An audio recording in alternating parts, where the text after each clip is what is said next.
Bonjour, aujourd'hui nous allons parler du chat. Pour cela nous sommes à la librairie Pepperland parce que Tania la libraire est folle de chats.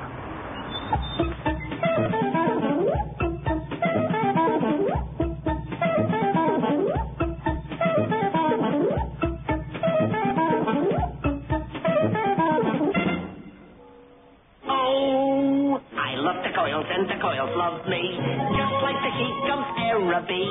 My fatal charms make them fall in my arms. I am sure a gorgeous hunk of man.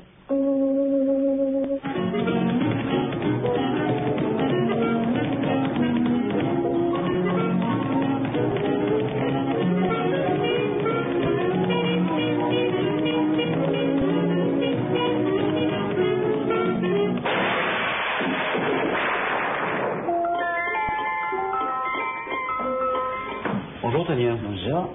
Alors voici votre antre. Oui, ceci est mon nouvel antre. Précédemment, Pepperland était installé rue de Namur depuis 1970. Et depuis 3 ans, je me suis replié vers l'arrière pour faire un travail un petit peu différent. Dites-moi, c'est plein de chats chez vous?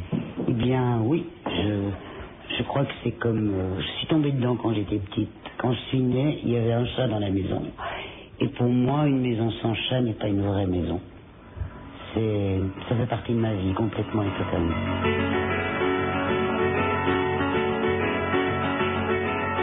Je collectionnais les chats, objets vivants et enfin tout ce qui était chat. Je me suis dit, mais pourquoi pas les chats dessinés? Et c'est comme ça que ça a commencé. C'est aussi là que je me suis rendu compte que dessiner un chat était quelque chose d'extrêmement difficile. Parce que des dessinateurs qui dessinent très bien, mais qui n'ont pas vécu avec un chat, sont assez généralement peu doués pour le représenter correctement. À chaque chat, son emploi et son caractère. Pour parler du chat en BD, 3 auteurs. Tout d'abord Franck, qui a donné à son héros Broussaille un compagnon d'aventure, et c'est un chat. Et puis Stéphane Coleman, l'heureux papa de Billy the Cat, qui est en fait un petit garçon qui vit dans la peau d'un chat. Et puis Philippe Geluck, qui lui a fêté les 10 ans de son chat à lui. Mais tout d'abord, portrait de chat.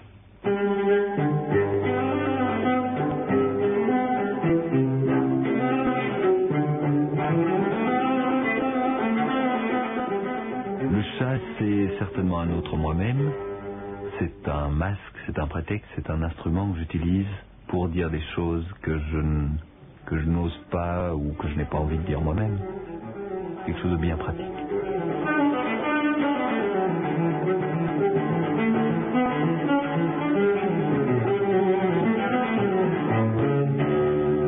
Le chat est un animal que j'admire dans la réalité, parce qu'il est malin, il est rapide, il est dangereux, il est capable d'être très câlin en même temps. Et en faire un espèce de gros balourd comme ça qui balance des vannes ou des jeux de mots un peu foireux, c'était prendre parfaitement le contre-pied de l'animal réel.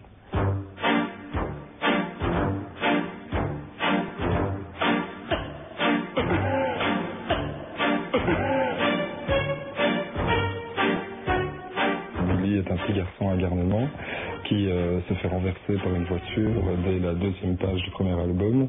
C'est un accident grave dans le sens où il perd la vie et il se trouve dans un univers particulier où il rencontre un crocodile, une coccinelle, enfin c'est un petit peu onirique et on le renvoie sur Terre sous la forme d'un petit chat, d'un chaton. Il est abandonné, il ne sait pas comment se nourrir, comment vivre cette vie-là. Et ça, c'est pas un cadeau. Je veux dire, dans le sens en plus où ça se passe en hiver, il a froid, il est perdu. Et il rencontre heureusement Monsieur Hubert, qui est un vieux chat de gouttière, un chat des grands espaces, qui va le prendre en charge, quoi.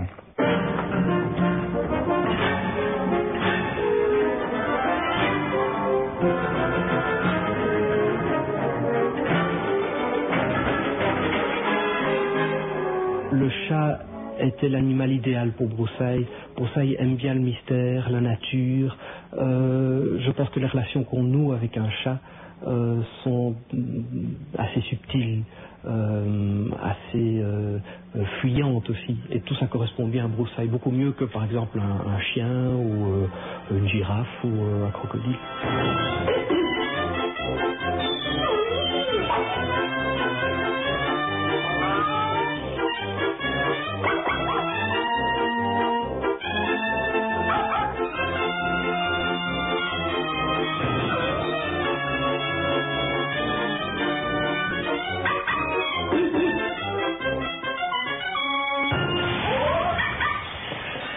faut se promener avec un chien, c'est tout à fait, on peut faire le tour du monde avec un chien. C'est quand même beaucoup plus compliqué de se promener avec un chat. D'abord, le chat ne supporte pas la laisse en général. On ne peut pas lui donner la même autonomie qu'on donne à un chien, je pense. C'est un animal qui fait plus partie de l'intérieur que... On ne va pas se promener avec ses chats, on se promène avec les chiens, pas les chats. Les chats, c'est pour la maison.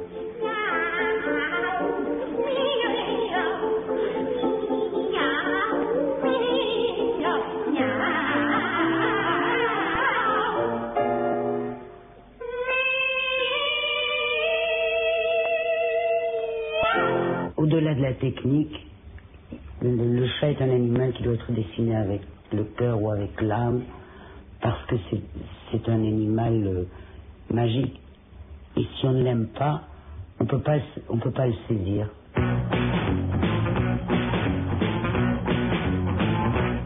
Moi, ceux qui m'ont marqué toujours et absolument, c'est tous les chats que Franquin a pu dessiner dans n'importe quoi, parce que Franquin dessine les chats d'une manière admirable.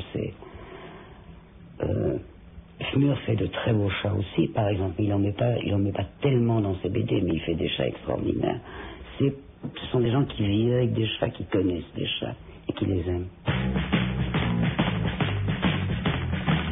Les chats de Sokal sont particulièrement diaboliques. Il fait tout ce qu'il peut pour qu'ils soient les plus machiavéliques possibles.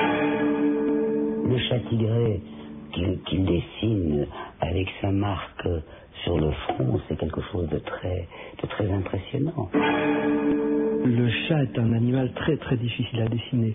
Je sais que certains dessinateurs y arrivent spontanément parce qu'ils l'ont en eux, parce qu'ils sont peut-être un peu chats eux-mêmes. Ce n'était pas du tout mon cas. Et j'ai dû apprendre à dessiner les chats, très humblement d'ailleurs, parce qu'on avait introduit le chat dans la série Broussailles, alors que je n'avais pas encore fait mes gammes de chats. Et j'étais très mal à l'aise pour les dessiner. C'était très gauche, très maladroit. Et puis à un moment, j'ai dû aborder le sujet de front, puisque Delcourt m'a demandé de faire un bouquin dédié uniquement aux chats. Et là, j'ai pas pu y couper. J'ai dessiné des chats pendant 15 jours, d'après nature, et j'ai enfin trouvé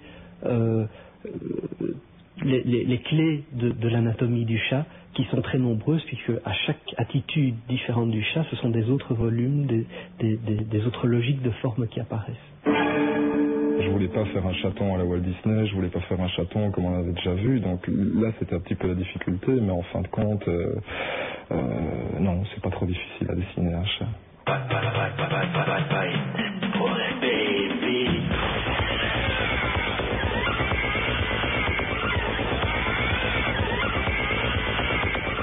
La hauteur des yeux du chat par rapport au décor est une chose très intéressante. On l'a travaillé un petit peu dans La Nuit du chat, mais je vais le travailler d'autant plus dans les aventures qui concernent le chat uniquement. Je crois qu'il y a beaucoup de parties à tirer de ce point de vue-là, de ce point de vue près du sol.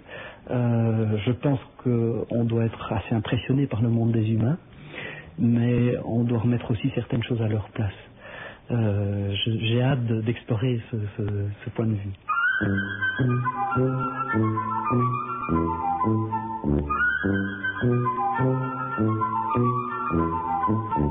Le chat n'a pas de nom. Il dit d'ailleurs dans un dessin, mais qu'à sa naissance, ses parents ont fait paraître un avis. Monsieur et Madame Chat ont un fils, ils l'appellent Le. J'ai peut-être décidé de ne pas lui donner de nom pour échapper au côté un petit peu mièvre du minou, poussi. Alors il y a des choses plus costaudes comme Garfield, comme Fritz, effectivement. C'était sans doute une manière de le singulariser une fois de plus.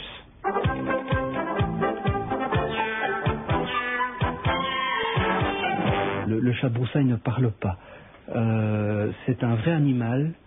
Et on ne franchira jamais cette limite entre l'animal et l'animal humanisé, à la Walt Disney par exemple, parce que je pense que Broussailles s'intéressant à la nature, il cherche aussi toutes ces difficultés de rentrer dedans, de communiquer avec un animal, de comprendre comment lui voit l'univers. Et c'est une chose qui m'intéresse trop pour faire de l'animal simplement un être humain. Je trouve que ça appauvrirait fortement le propos.